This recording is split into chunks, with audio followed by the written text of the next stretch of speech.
Hello, I'm TiberiusAudley from Oddly Enough. You're probably wondering why I'm sitting here writing.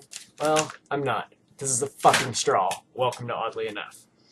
Now, if you're not familiar with my Oddly Enough blog series, I write a series of blog posts mostly focused on competitive gaming and game design. And I'm a really opinionated kind of guy, so I just assert my opinions and tell you all you're wrong, because I'm right, oddly enough, all the time. And that's pretty much it. I have a bit of a quirky personality, so I thought I would try to transition this to a more video-focused series than writing. Maybe get a little bit more of the attention span of those of you who don't really like to sit and read. I don't like to read either. I don't blame you. So if you don't read my blog, you're okay. Though you should, because, I mean, I'm a fucking genius. You should read what I say. And so yeah, there's Perry the Platypus. If you like Phineas and Ferb, he's gonna sit and audit this series. And so this is the first episode. It's gonna be a sort of a trial run to see how a video version does, see how well I can keep my thoughts coherent as a vlog series. And for the first subject, like I usually focus on competitive gaming or design, as I said a little while ago. For this one, I want to focus on, in a tournament setting, whether your mindset should be on trying to win or trying to have fun. And I'm of the opinion that if you play to have fun instead of playing to win, you're going to win a lot more than if you focus all of your energy on, oh, gotta try hard, gotta win, gotta do the best. Because when you get focused on just playing to win, you actually limit your ability as a player. Like, I think it's a huge mistake if you go into a high-pressure match and you're not trying to have fun, because you're going to make a lot more mistakes in the game that way. You start, like, making little mistakes where you're like, oh, I can't believe I did. And those mistakes build up and you end up losing.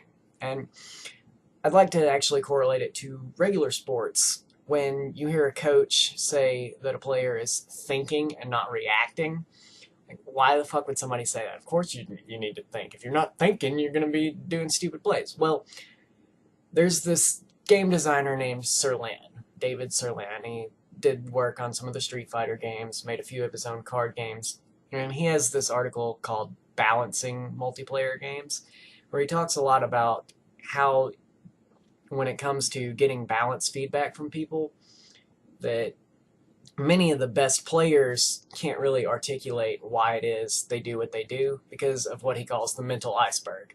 Like with an iceberg, you have the layer of water and there's the tip, but the tip is usually like just a small part. There's a huge chunk of ice underneath the surface.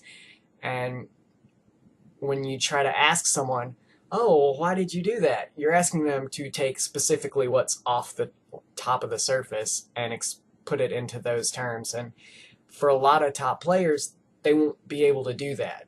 Why does that relate to when you're playing a game? Well, if you're thinking, you're just looking at the top of your iceberg. You're not just like getting your full expanse. You're unable to really use any of your knowledge. Like, say someone asks you, oh, who sings this song on the radio? And when you were singing the song just a second before, you're like, la da da, I love this artist. And you know who the song is, but when someone asks you, who sings this? You're like, what? I knew just a second ago. That's your mental iceberg kicking in. You don't remember because you have this narrow bandwidth of information that you can provide at any given time.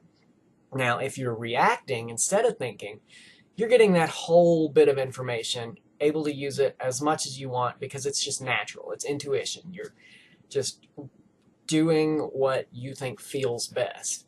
And now going back to having fun versus trying to win, if you're just having fun, not really caring, not really putting like all your focus onto it, you're going to be reacting and you're going to be playing a lot better than you would if, say, you were like, oh, let's see, what do I need to do? I need to go for a rocket. I'm going to go to rockets, get the rockets. Oh shit, there's this dude, what do I do? What do I do? And you start messing up, you die, you get frustrated, so you die more. And ultimately you end up finding yourself losing the game and not having any fun, so you start losing more, and it's a slippery slope where you just get worse and worse because you're forgetting that you're playing a game. Like, I know that's sort of a faux pas to remind people when they're playing a game for money that you're playing a game and it just happens to be for money. You need to remember, games are for fun. And when you have fun, it's a lot easier to win because you don't do stupid shit that makes you end up losing.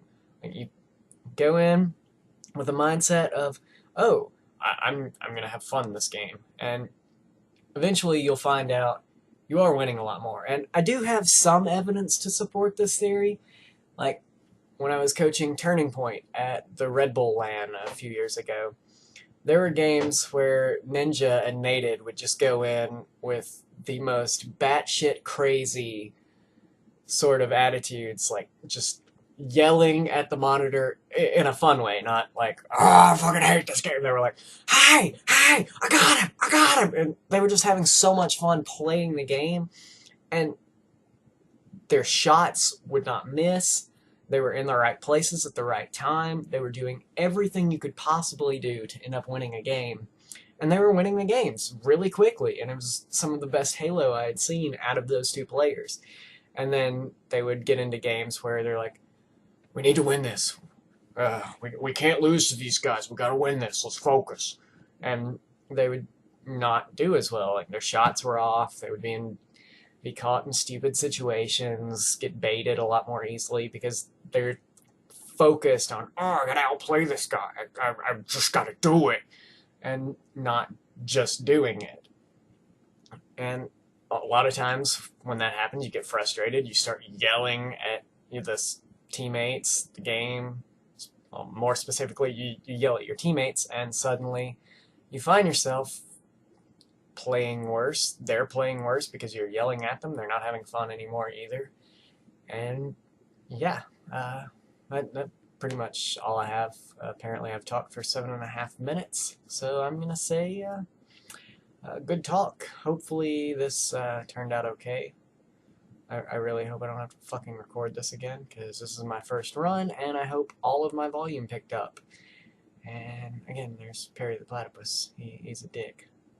I fucking hate Perry the Platypus. And somebody said he's a duck. No, he's a fucking platypus. So, yeah, hope you enjoyed this. There will be another one soon if this goes well. Bye.